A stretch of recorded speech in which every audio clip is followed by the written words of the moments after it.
focused on substantive issues that matter to you, the American people and voters, despite, of course, being interrupted by his opponent, Senator Tim Kaine, a whopping 72 times. Now, the RNC has put together a video montage of all the instances where Kaine tried to cut in. It's over 4.5 minutes long. Here are just a few examples. Love Russia. You both their heavy-handed approach. You both have said Vladimir Putin is a better hang on. leader than Russia. President. Elaine, thank you, Senator. These guys have praised Vladimir Putin as a great leader. How can they defend Senator? We do have besieged by crime. Elaine, let me. These were Donald. He says. Hold on a second. It's my time, Senator. Why did Donald Trump say that? We just never. Why did he say that? Well, look. It's Well, I would admit that's not come out exactly the way he means them, but I'm telling you what other. Look.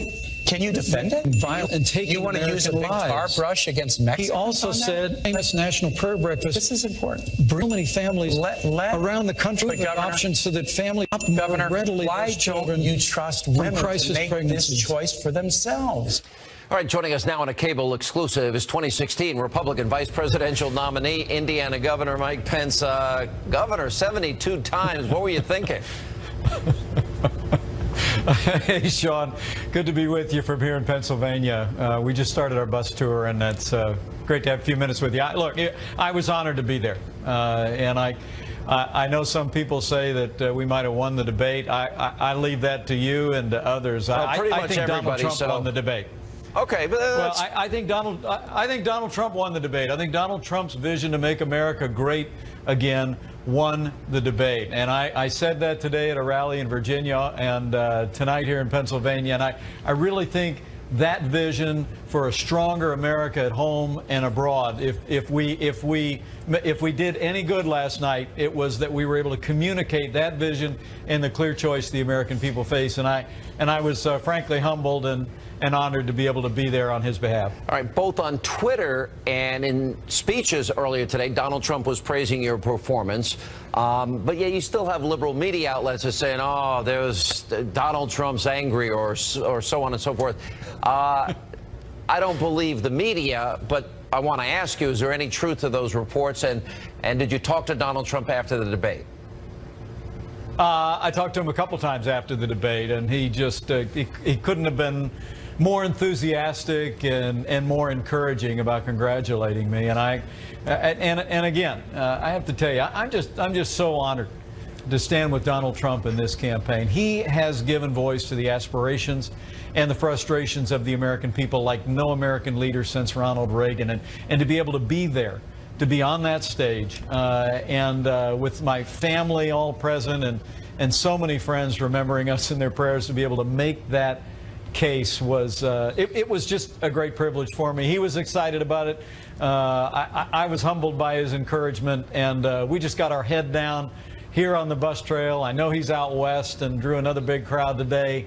We're just going to put our head down and keep working to drive that message about his vision to make America great again, and really the failed policies of Hillary Clinton and Barack Obama that have weakened America's place in the world, stifled America's economy, and they promise more of the same. We're going to make sure all of that is clear to the American people in the next 33 days. All right, so after 2 debates, it's very clear what the Clinton-Kaine strategy is. They want to dump the kitchen sink on Donald Trump and what Donald Trump said 20 years ago, what Donald Trump said here and there and everywhere. The one thing that I think came out loud and clear last night is you weren't having any part of that. You were talking about substantive issues. And that means I don't think Hillary and Kaine can talk about the last 8 years with the economy when you have, we've doubled the debt. We have the lowest labor participation rate, worst recovery since the 40s, 12 million more Americans in poverty, 8 million more on food stamps. How can they possibly defend that? Because they want to double down on that. And as you pointed out repeatedly, want to raise taxes, increase spending. So that's off the table, right? They can't talk about the economy. So that's why they're talking about Trump? Well, look, and don't leave out foreign policy. I mean, Hillary Clinton is the architect that was my next foreign policy of the Obama administration. I mean, literally, she travels the world, and And Americans are less safe today than the day that Barack Obama became president of the United States. The world is more unstable today. And to your point, our economy is struggling. Their answer is more of the same weak and feckless foreign policy that leads from behind, and more taxes, more regulation, more of the war on coal, more of Obamacare. And to be able to be on that stage and lay out that contrast to the best of my ability last night, but also lay out Donald Trump's vision for a strong, broad-shouldered American leadership on the world stage, rebuilding our military, cutting taxes, repealing Obamacare, having smarter and tougher trade deals.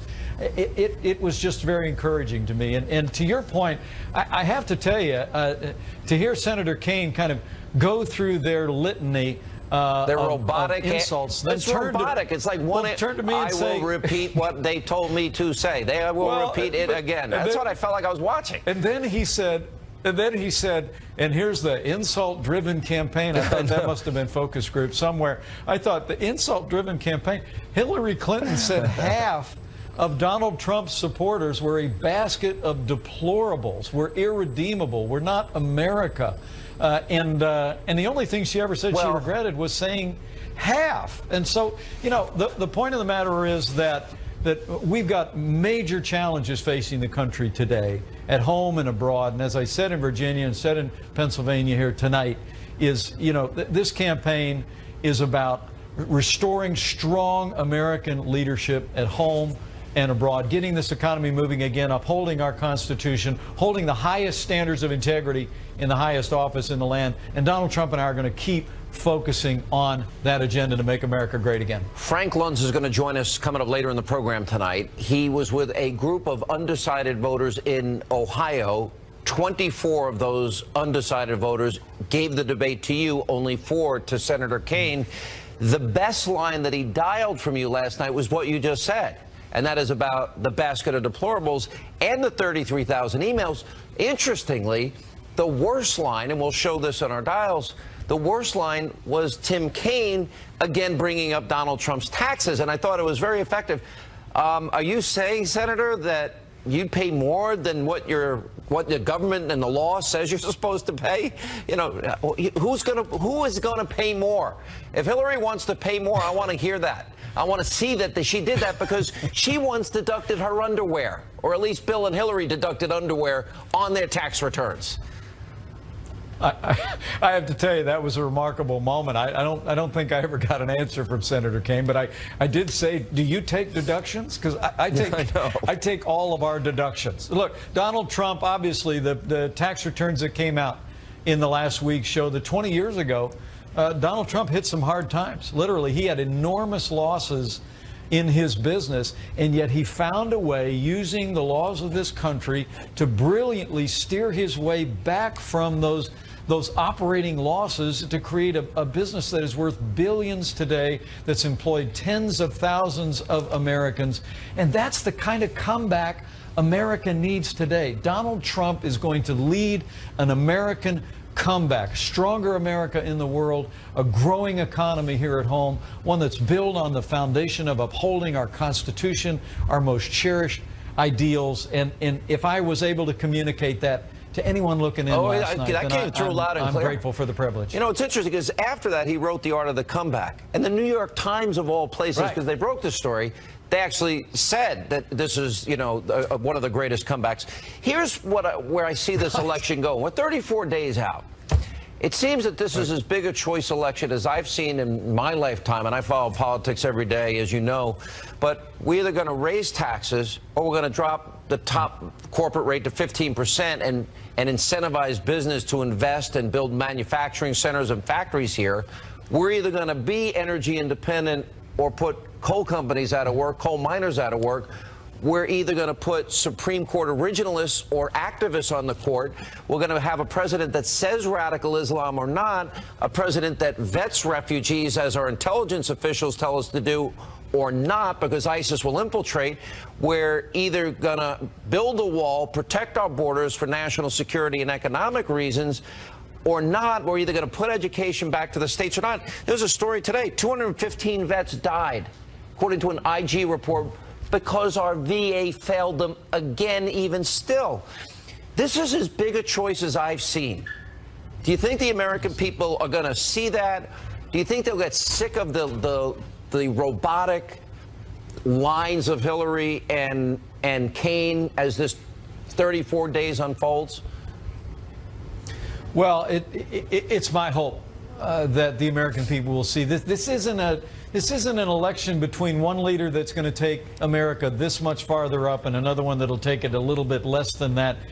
I say this all the time, and it's the reason why I joined this campaign in a heartbeat.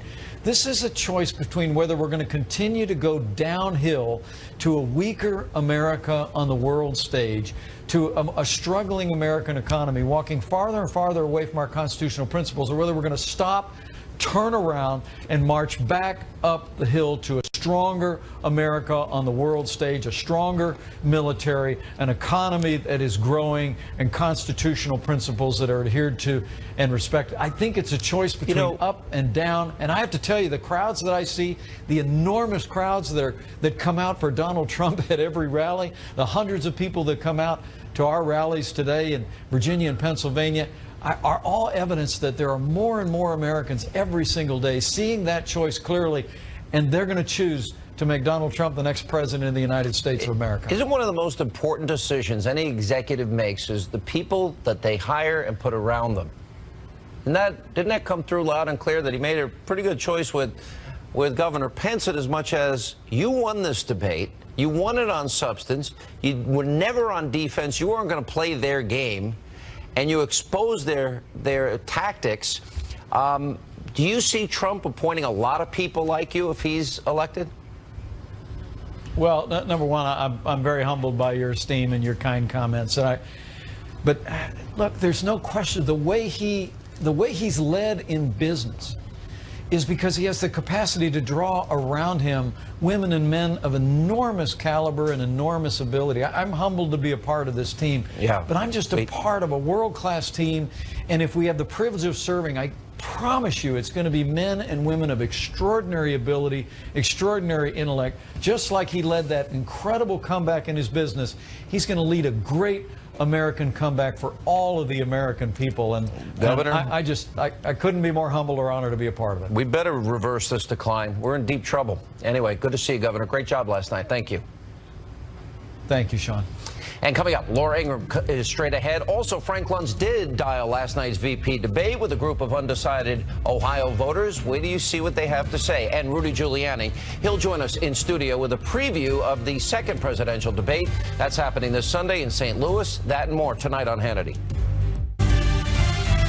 Hillary Clinton had a private server in her home that had classified information on it about drones. Governor, Mr. Ronald Trump Reagan has said a nation without borders is not a nation. Donald Trump is committed to restoring the borders of this nation, so, Governor, securing our how nation, would these millions of undocumented immigrants leave? Would they be forcibly removed? We would know a lot more about it if Hillary Clinton would just turn over the 33,000 emails that she refused to turn over Senator Kaine, in her private server. We'd have a much better picture of what the Clinton Foundation was doing. Senator Kaine, Donald Trump has created tens of thousands of jobs, and he's paid payroll taxes, sales taxes, Senator, I'm going to give you about 30 seconds to respond, and I have a question on Social Security for you.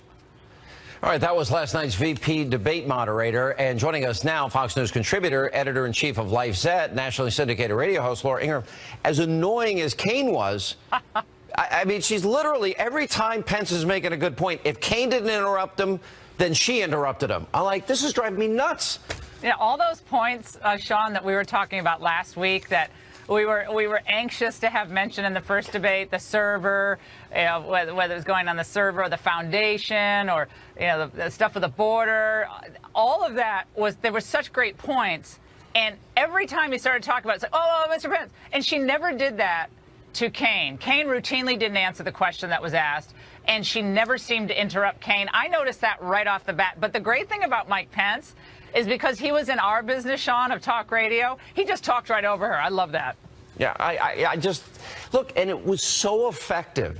They didn't lay a glove on him, and he just sat there, okay, here comes the robotic list that they are going to mention every time. And meanwhile, they're not talking about, 12 million more Americans on food stamps, 8 million more in poverty, doubling our debt. And I'm talking about Syria, ISIS, Benghazi, radical Islam. And I'm sitting there saying, stop. I don't care what Donald Trump said 20 years ago. It's getting old.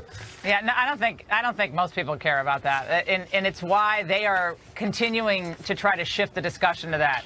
If the narrative stays on America in decline, China on the rise, and this is how I'm going to make things better. You're going to have more money in your pocket if I'm president. If you want a job, you're going to be able to get a job, a better opportunity, and have more money for your family. If that's what the conversation is, Trump wins all day long. All right. So there's a big battle going on. It was in the New York Post today between Martha Raddatz and Anderson Cooper over who gets to, I guess, trash Trump the most or gets to ask the tough question. Let's go back to the first debate, because Lester Holt, from the opening question that was predicated on a false notion about the economy, then on Trump and Iraq, and then on birtherism and other issues. Watch how wrong Holt was in the first interview. There's been a record 6 straight years of job growth, and new census numbers show incomes have increased at a record rate after years of stagnation. Mr. Trump, a lot of these are judgment questions. You had supported the war in Iraq before the invasion. What makes your judgment? I did not support the war in Iraq. For 5 years, you perpetuated a false claim that the nation's first black president was not a natural-born citizen. You questioned his legitimacy. Stop and frisk was ruled unconstitutional in New York because it largely singled out black and Hispanic young men. No, you're wrong. Wrong on stop and frisk, wrong on Hillary and Mark Penn's memo and Sid Vicious Blumenthal pushing birtherism, wrong on the state of the economy, and wrong on Trump's position on Iraq. And that was debate. This is now, it's 2-on-1 every debate now. Right. And I think Trump just has to go into this debate on Sunday just knowing that. I think he does know that. I think he knows that this is their goal. Their goal is to make sure he doesn't become president of the United States. Their goal is not to make him look better. Their goal is not to let him finish the thought. Their goal is to help him, retire or go back to reality TV. And he's got to know that. And he's got to stay right on point. It's not about him. It's not about his businesses. It's about the American people. And it's about making this country, as his motto is, great again, and how he's going to do it. Hillary has no record to stand on, which is why she's doing that. Again, he stays on. This is the people's government, as he said yesterday, Sean. He said, it's not about me. It's about you. I like that. I think that was a really good turn of phrase that he used yesterday. And I think we'll see more of that. All right. Last point. What advice, maybe learning something from last night, what advice do you give to Trump? What should he take out of this debate going into Sunday's debate? I think Mike Pence showed a lot of grace last night and graciousness. He complimented Tim Kaine, and he talked about his faith, which I think is important. And he thanked the people for being there, which Trump did as well. But I think that moment of grace, that a little charm, a little more smiling. Donald Trump's very charming. He's a people person.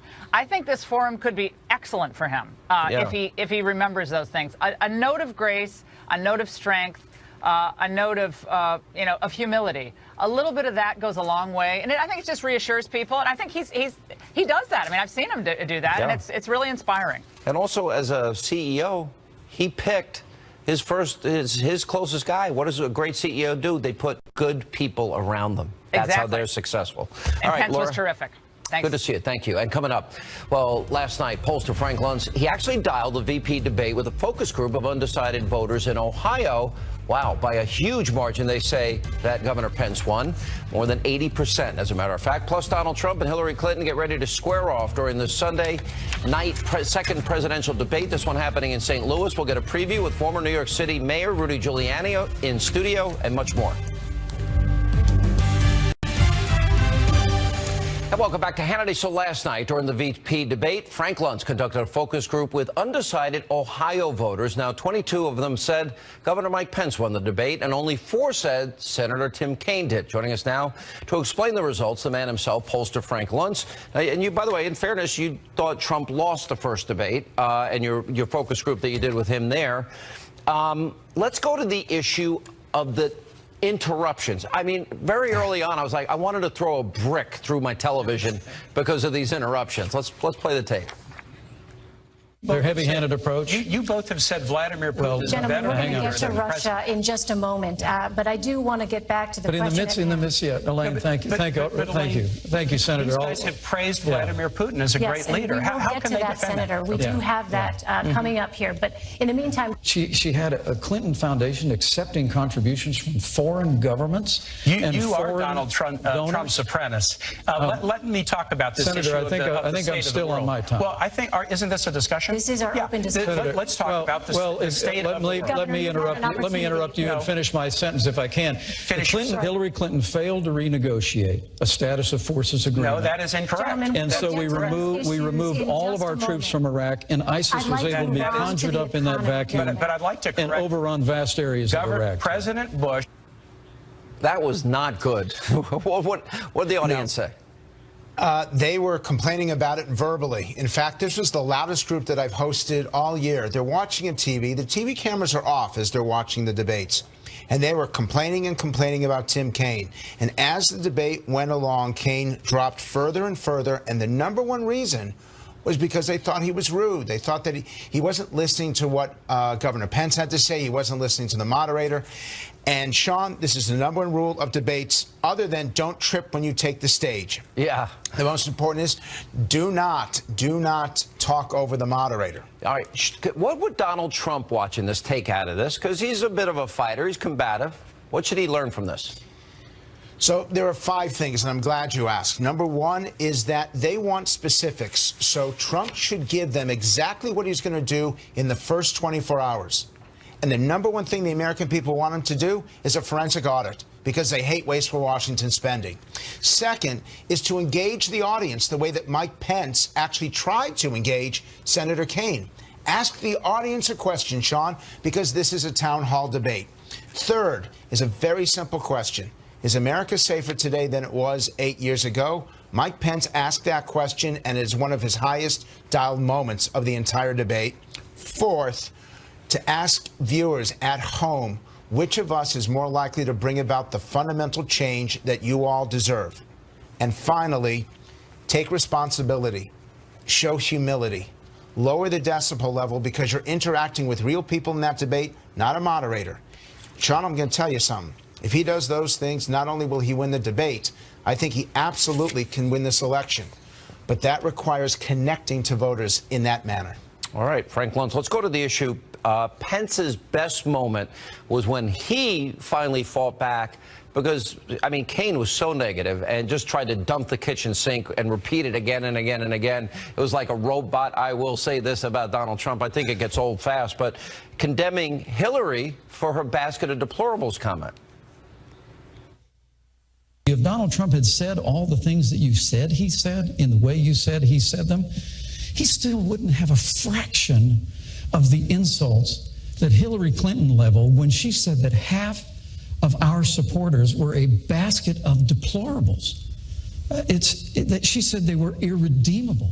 They were not America. I mean, it's extraordinary. And then she laid one after another ism on millions of Americans who believe that we can have a stronger America at home and abroad, who believe we can get this economy moving again, who believe that we can end illegal immigration once and for all. That was a pretty powerful moment. It's because the public is so tired of insults. And what was interesting is that Trump has attacked Clinton, but Clinton was attacking the American people, and that is beyond the pale. If there's one moment that causes her to lose this election, we will look back on the moment when she insulted tens of millions of people. It was a big mistake on her part. She kind of walked it back, but if you notice, she never said, "I'm sorry, forgive me." Yeah. Because there's no accountability with her. Let's go to the email issue. 33,000 emails deleted, and she said, did you clean it with like a cloth? But now we know they used bleach pit. Now they know there was a well-orchestrated, sophisticated effort to lie and hide these emails. This came up last night. Less than 10 cents on the dollar. The Clinton Foundation has gone to charitable causes. 90%. It has been a platform for the Clintons to travel the world, to have staff. But honestly, Senator, we would know a lot more about it if Hillary Clinton would just turn over the 33,000 emails that she refused to turn over Senator that were Kaine, in her private server. if you We'd have a much better picture of what the Clinton Foundation was doing. Senator Kaine. I think Americans instinctively know something's corrupt there. So we've asked the question, which is more important to you, to know what is in Donald Trump's tax returns or know what is inside those emails? We've been doing it now for about the last 6 weeks, and it's 2.5 to 1. They want to know about the emails, and the reason why, Sean, is because Trump's tax returns are personal. It's about who he is. Those emails are about national security, and it's about the country overall. And so every time that she talks about tax returns, Trump should talk about emails. Yeah, emails and the speeches she gave for a lot of money. I think that would probably resonate, too. All right, last one.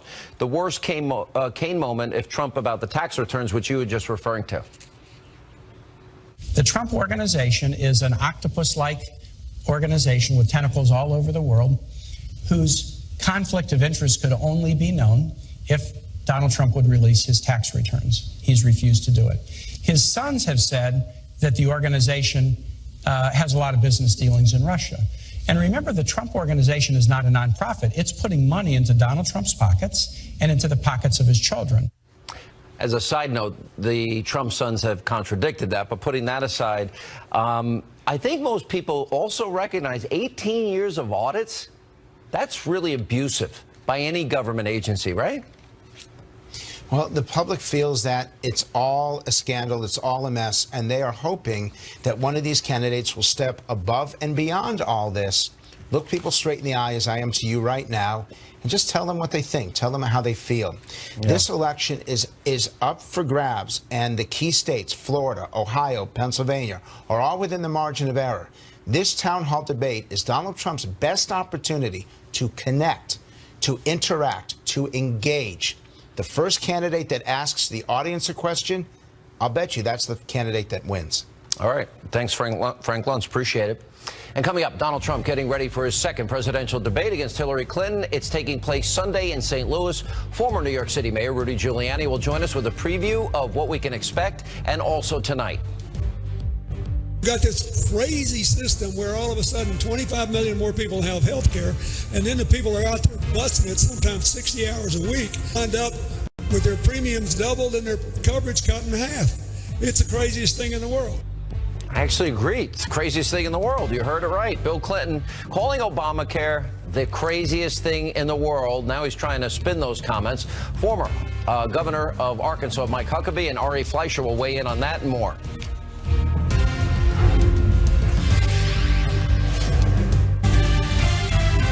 Hillary Clinton has been there for 30 years and hasn't fixed anything.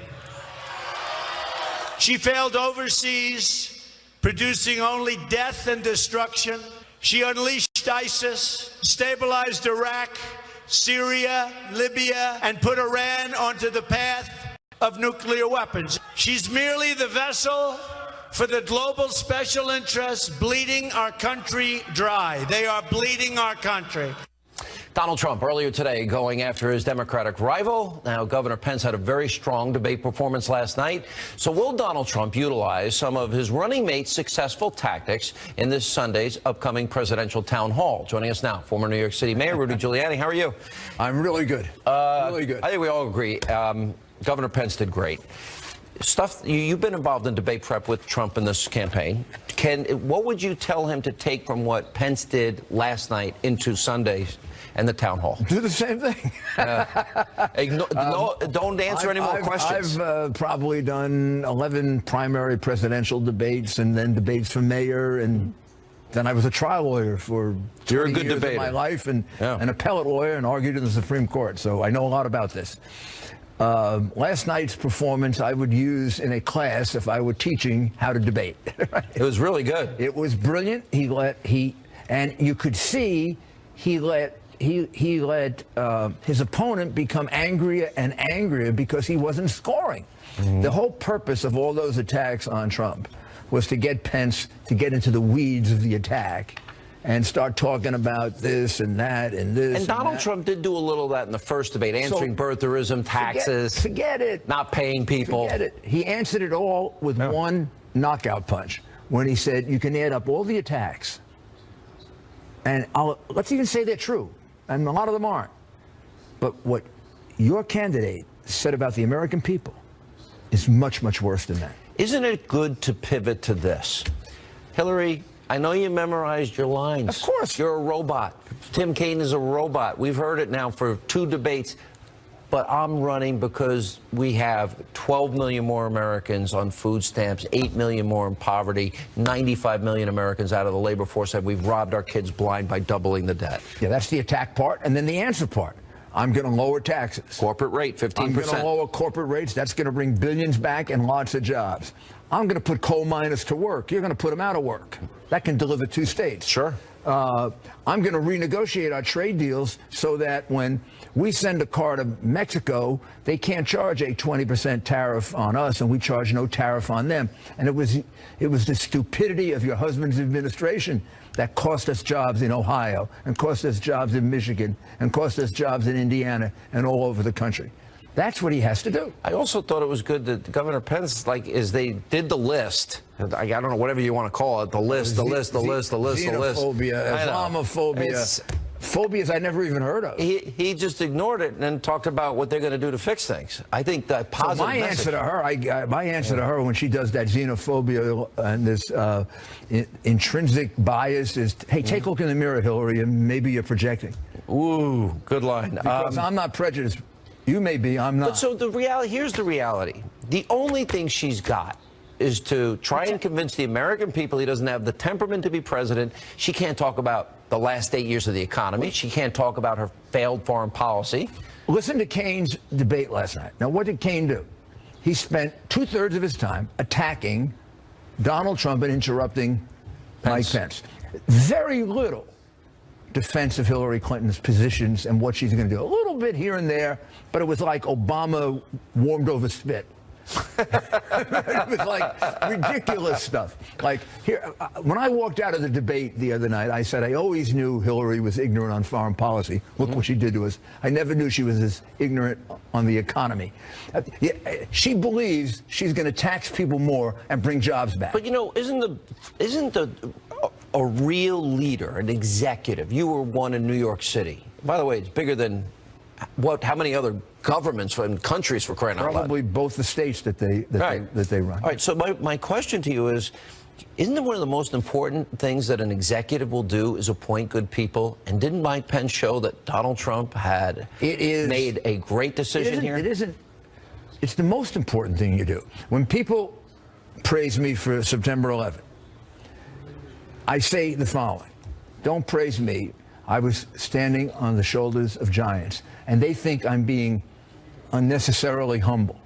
Not true. You believe that? I know it's true. Yeah. I couldn't have done it. Yeah. I couldn't have done it without the unbelievably heroic from the top people, from the people that were in a room with me. To the guys running up the who stairs. almost died with me. Yeah. And boy, they didn't break a sweat. They didn't break a sweat. All they were thinking about was how do we get out of here so we can help our people. To the construction workers who came to help me, thousands of construction workers, the firefighters, the police officers, the rescue workers, the people, the police officers that came from Cleveland, who I got to thank yesterday because I campaigned. Yeah, and I met 10 guys. I heard you had a bigger crowd than Hillary. I did. I got a bigger crowd in 2 places in Cleveland than you got to tell Trump that. I mean, he likes his crowds. You know. I sent Donald a little text. I said, I don't get your crowds, but I'm not doing bad. I'm beating Hillary. Mr. Mayor, good to see you. We'll see you Sunday night. You're going to join us. Oh, yeah, I'll be there for that, for sure. And welcome back to Hannity. So Bill Clinton is doing some serious backtracking after saying this about Obamacare earlier in the week. Take a look. The people that are getting killed in this deal are small business people and individuals who make just a little too much to get any of these subsidies. Why?